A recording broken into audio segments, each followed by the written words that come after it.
무슨 에너지, 무슨 에너지?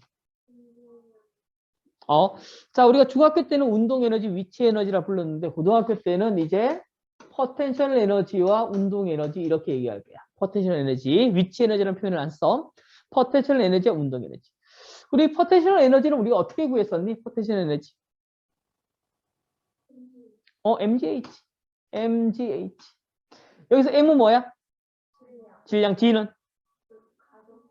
중력 가속도. H는? 높이. 질량이 단위는? 킬로그램. 중력 가속도의 단위는? 미터 퍼 세크 제곱. 높이의 단위는? 미터. 자, 이걸로 다 바꿔야 돼. 킬로그램, 미터 퍼 세크 제곱, 그리고 미터. 자, 운동 에너지 어떻게 구했니? 2분의 1 m v의 제곱. 여기서 m은 뭐야? 질량. 단위는? 킬로그램. v는? 속도. 단위는? 미터 퍼 세크만 사용하게 됩니다. 자, 이게 역학적 에너지 보존 법칙인데, 그럼 이걸 알기 위해서 우리는 어떤 것을 기억해야 되냐면은, 일과 에너지의 관계에 대해서 뭐죠? 과학에서 얘기하는 일은 어떤 것입니까? 과학에서 얘기하는 일은 힘이 작용하여 힘의 방향으로 이동했을 때만 일을 했다고 얘기합니다. 힘이 작용하고 힘의 방향으로 이동했을 때. 그래서 과학에서 얘기하는 일의 양은 힘과 이동거리의 곱을 1이라고 얘기합니다. 힘과 이동거리. 자, 그런데 여기 있는 이 부분을 우리가 조금 더 해석해서 좀 보게 되면은 과학에서 얘기하는 일 중에서 이 부분을 잘 보자. 자, 과학에서 얘기하는 일은 힘과 이동거리의 곱인데 만약에 힘을 이렇게 준다. F라고 하는 힘을 주고요. 그리고 이동한 거리는 앞으로 이만큼 S만큼 이동했습니다. 자, 그럼 F라고 하는 힘의 방향으로 이동을 했어요?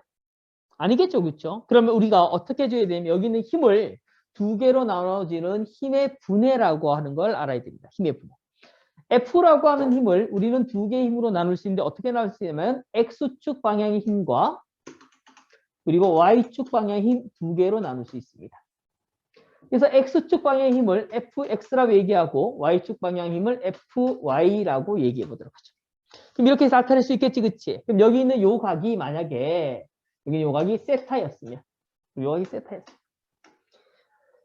자, 우리는 fx가 이동한 방향과 동일한 방향이지, 그치? 그렇기 때문에 해준 일의 양은 fx 곱하기 이동거리 s가 돼야 돼요.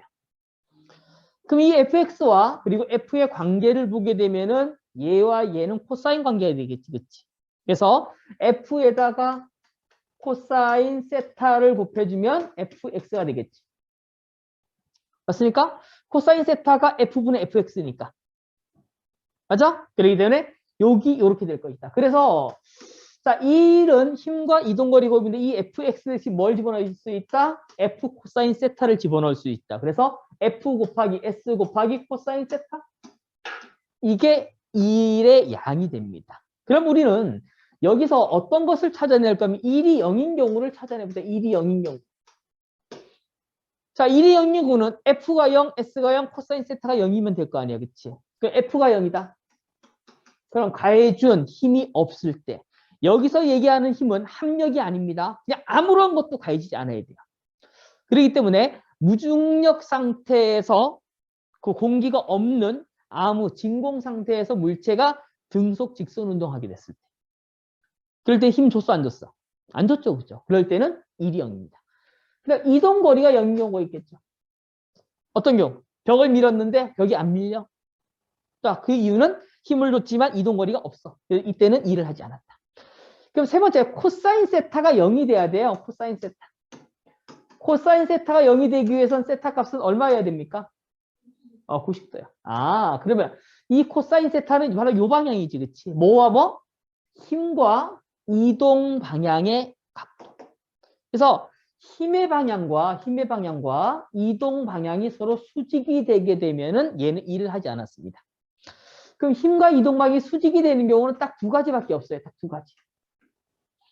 첫 번째, 등속 원운동. 자, 등속 원운동 어떤 물체가 빙글빙글 돌고 있습니다. 빙글빙글 돌고 있어요. 이렇게 돌고 있어. 자, 돌고 있으면 이 물체의 한 지점에서 운동 방향은 어느 쪽이 될까요? 운동 방향은? 접선 방향. 그건 이물체가 접선 방향으로 날아가야 되는데 운동하고 있는데 얘는 날아가지 않고 있어요. 그럼 날아가지 않는 이유는 누군가 당긴 힘이 있기 때문에. 무슨 힘? 구의 중심에서 잡아당기는 힘. 이 힘을 뭐라 불러? 구심력. 그래서 구심력이라는 힘이 가해지고 그리고 운동방향이 있는데 우리가 접선의 성질을 알고 있죠. 그렇죠? 접선은 원 중심에서 그 반지름과 몇 도로 만난다? 90도로 만난다. 그래서 운동 방향과 힘의 방향이 90도가 됩니다. 이때 코사인 90도가 0이 되기 때문에 일을 하지 않았다. 자, 두 번째는요. 어떤 물체를 들고 수평 이동. 자, 어떤 물체를 들었습니다. 들었다는 얘기는요. 이 힘을 없애버리게 되면 물체는 어떻게 되죠? 들고 있다가 힘 없애. 물체는 떨어지죠. 그죠? 그럼 들고 있다라고 하는 표현은요. 물체가 떨어지지 않도록 위쪽 방향으로 힘을 주고 있다라고 하는 표현입니다. 자, 됐어? 그렇게 되면 자, 어떤 물체를 들었어. 그리고 나서 수평 방향으로 이동했습니다. 힘은 어느 쪽으로 줬습니까? 위. 이동 방향은? 힘과 이동 방향 몇 도? 90도 이렇게 되죠.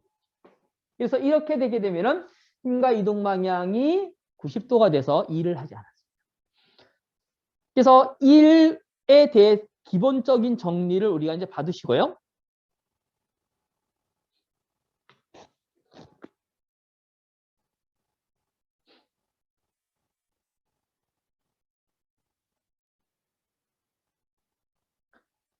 자, 다 적었으면 넘어갑니다. 네, 알겠습니다. 저 뒤에 있는 어떤 분이 도리도리를 했습니다. 도리도리. 자기가 무슨 귀여운 애기도 아닌데 도리도리 하고 있으면 어쩌자는 건지. 네. 일한 거죠. 왜? 들고 오르막을 이렇게 올라갑니다. 그러면 얘는 오르막이라고 하는 표현은 두 가지 운동을 함께 하고 있는 거죠. 수평 방향으로 이만큼, 연직 방향으로 이만큼 올라가는 거죠. 그치? 그럼 이렇게 오는 수평 방향으로 간 만큼은 일을 해준 게 아니에요. 근데 오르막 올라갔죠. 그쵸? 힘 어느 쪽으로 주고? 위로 줬잖아. 이동 위로 했잖아. 그럼 요만큼 일을 한 거예요. 이만큼 일을 하지 않았고. 그래서 이제 계단이나 이런 것들에 대한 것도 계단 이렇게 돼 있잖아요. 계단. 어떤 물질을 들고 계단을 오를 거예요. 그러면 이 길이만큼 일을 해준 게 아니에요. 여기는 요거 올라간 높이만큼은 일을 해준 게 돼요. 뭔 의미인지 알겠습니까? 오케이. 그래서 요 부분을 우리가 이제 기억해 두시면 되겠고요. 자, 그래서 힘 이동거리 그래프에서는 이런 그래프에서 색칠한 넓이, 힘 이동거리 그래프의 아래쪽 넓이, 여기서 아래쪽 넓이. 그래서 이제 올해는 우리가 여기 있는 이만큼의 넓이를 직접 구해라 이런 건 나오지 않습니다. 근데 여러분들이 지금 배우고 있는 배우고 있는 학교는 미적을 배우고 있으면 이제 나중에 이걸 적분을 통해서 이 넓이를 구할 수 있겠죠. 이게 나중에 물투에는 나올 겁니다. 자, 그래서 이제 이런 형태로 우리가 될 것이고, 그리고 그 다음에 운동 에너지, 그리고 포텐셜 에너지에 대해서. 운동 에너지는 알고 있는 것처럼 운동하는 물체가 가지고 있는 에너지 2분의 1 mv 제곱. 그리고 항상 중요했던 게 이거였었죠. v의 제곱, v의 제곱. 그래서 v 제곱이기 때문에 운동 에너지와 v의 관계는 어떻게 됩니까? v의 관계는 여기 있는 운동 에너지의 제곱근이 v에 비례하는 거죠. 그래서 운동 에너지의 제곱근과 v는 비례합니다. 라고 하는 이 표현 기억해 두시고요. 그리고 1에너지 정리에서 1에너지 정리 여기 있는 이 표현 1에너지 정리. 알짜 힘이 물체 한 일을 했어요. 일을 하게 되면 물체 운동 에너지 변화한 것 같다. 여기서 얘기하는 알짜 힘은 뭐예요? 합력. 다시 한번 알짜 힘은 뭐라고? 합력. 아까 전에 W는 FS에서 그 F는 알짜 힘이 아닙니다. 그냥 가해진 힘이에요. 얼마를 가해졌던. 그래서 그렇게 되지만 여기서 얘기하는 알짜 힘은 전체 합력을 얘기합니다. 합력을 가지고 어떤 물체에 힘을 주게 되면 그 물체의 운동 에너지가 변화한 것 같다. 어떻게? 자, F는 우리가 MA라고 하는 이러한 힘을 주고 있습니다. 그리고 나서 S만큼 이동시켰어요. 그럼 해준 일량은 FS잖아, 그치? 맞죠? fs는 ma 곱하기 s가 되겠죠. ma 곱하기 s. ma 곱하기 s. 이렇게 되겠죠. 맞죠? 그럼 일을 해주게 되면 어떻게 되겠습니까? 일을 해주게 되니까 지금 현재 여기 있는 어떤 놈이 어떤 변화가 생기게 될 건데 자, MAS만큼의 일을 해줬더니만 얘가 지금 운동 에너지가 나중 운동 에너지에서 처음 운동 에너지만큼 뭘 했다? 운동 에너지가 변화됐다. 이것을 이제 식으로 나타내게 될 건데 어떻게 나타내는지 보자. 여기 있는 요식 보자. 요식 어디서 본 적 있죠? 등가속 운동 공식 몇 번? 세 번째 공식. EAS는 V제곱 마이너스 VZ제곱. 2 곱하기 가속도 곱하기 이동거리는 나중 속도의 제곱 빼기 처음 속도의 제곱이다. 그럼 여기 있는 요놈 AS만 남겨놓고 얘를 넘겨버리게 되면 AS만 넘겨버리면 어떻게 됩니까?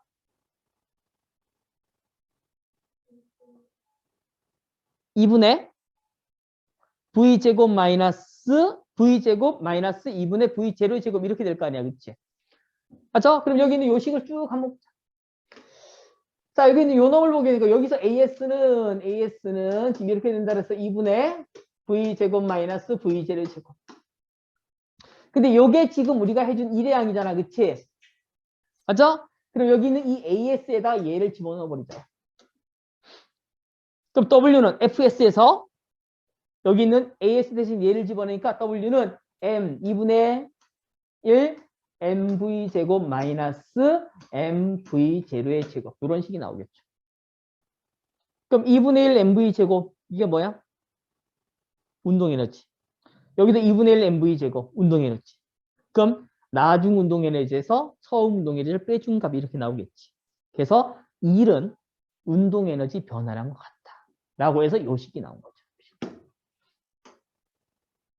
이것을 일 에너지 정리라 불러요. 일과 에너지는 서로 전환이 가능하다. 그래서 일을 해주면 물체는 에너지가 생기게 됩니다. 그리고 얼마만큼 일을 해줬습니까? 운동 에너지 변화량만큼 일을 해줬습니다. 됐죠? 그 다음 자, 포텐셜 에너지요. 포텐셜 에너지. 포텐셜 에너지는 물체 위치가 가지고 잠재적인 에너지, 우리는 위치 에너지라고 배웠었어요. 그런데 이 포텐셜 에너지는 중력에 의해서 생기게 되는 중력, 지표면 부근에서 지구가 물체를 당기는 힘. 그래서 중력은 다른 말로 물체의 무게죠. 질량과 중력과 속도를 곱해준다. 그래서 우리가 여러 가지 포텐셜 에너지를 배울 건데 그중에서 중력 포텐셜 에너지와 탄성력에 의한 포텐셜 에너지 두 가지를 특히 보게 될 겁니다. 중력 포텐셜 에너지는 질량 M인 물체를 기준면에서 H만큼 들어올리면 MGH만큼 생겨요. 이게 중력에 의한 포텐셜 에너지. 이렇게 들어올리면 이만큼 생기게 됩니다. 밑에 일 해준 거 얼마만큼 일해줬습니까? 요만큼 일을 해줬습니다. 그래서 들어올리게 되면 해준 일량도 이만큼입니다. 일 에너지 정리해서 일해준 만큼 에너지가 생깁니다. 됐죠?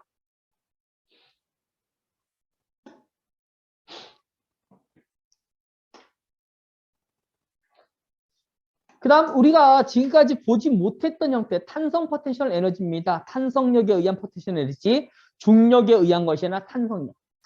자, 늘어나거나 압축된 용철과 같이 변형된 탄성체가 가지는 에너지를 탄성 포텐셜 에너지라 부르고 탄성력은 일단 어떻게 구할 겁니까? 탄성력. 자, 용수를 잡아당깁니다. 잡아당기면 길이가 길어질수록 탄성력은 점점 힘은 많이 들어 조금 들어.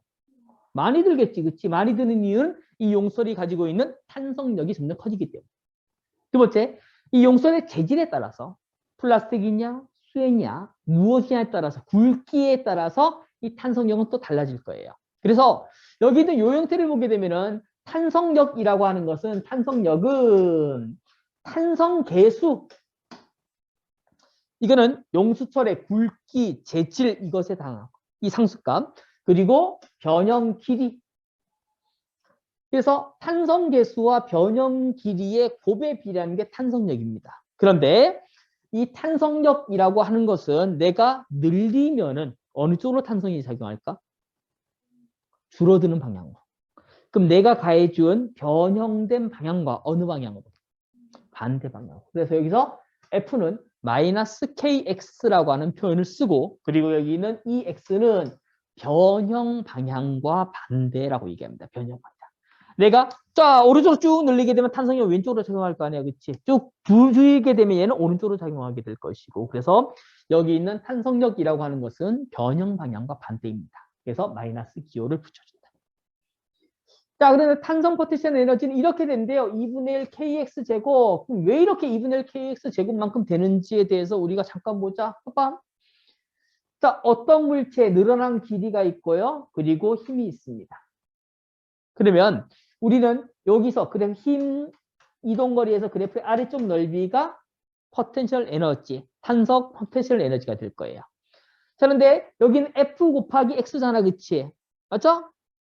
그리고 여기는 삼각형이니까 2분의 1 곱하기 F 곱하기 X 이렇게 될 거 아니야. 맞니? 근데 F의 값이 얼마였어? KX 값이었지. 여기다 KX를 집어넣으니까 얼마? 2분의 1 KX. 자, 탄성 포텐셜 에너지 모양은 운동 에너지랑 비슷하게 생겼습니다.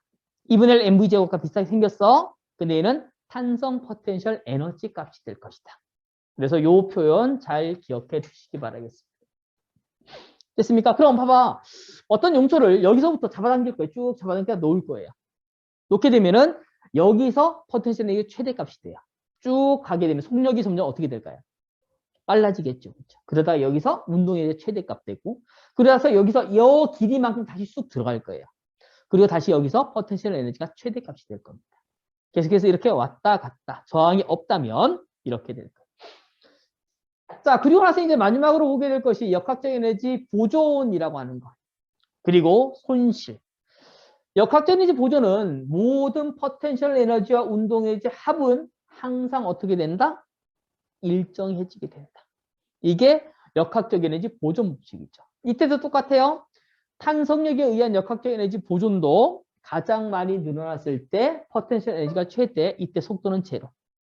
우리 점점점 줄어들다가 원래 처음 위치였을 때, 처음 위치였을 때 여기가 운동 에너지가 최대, 운동이 최대. 그리고 포텐셜 에너지는 제로. 그러고 나서 점점 더 안으로 더 들어가게 되면은 운동 에너지 점점 하면서 속력이 줄어들겠지, 그치? 운동 에너지가 최소, 그리고 포텐셜 에너지는 최대. 근데 이 두 개를 합한 값은 항상 어떻다? 똑같다. 이게 역학적 에너지 보존 법칙. 그럼 그 얘기는 어떤 놈이 역학적 에너지가 줄어들면은 다른 한 놈은 무조건 역학적 에너지가 증가해야지 보존되겠지, 그치? 그래서 이걸 가지고 뒤에서 문제나 이런 것들도 우리가 많이 풀어보게 될 겁니다.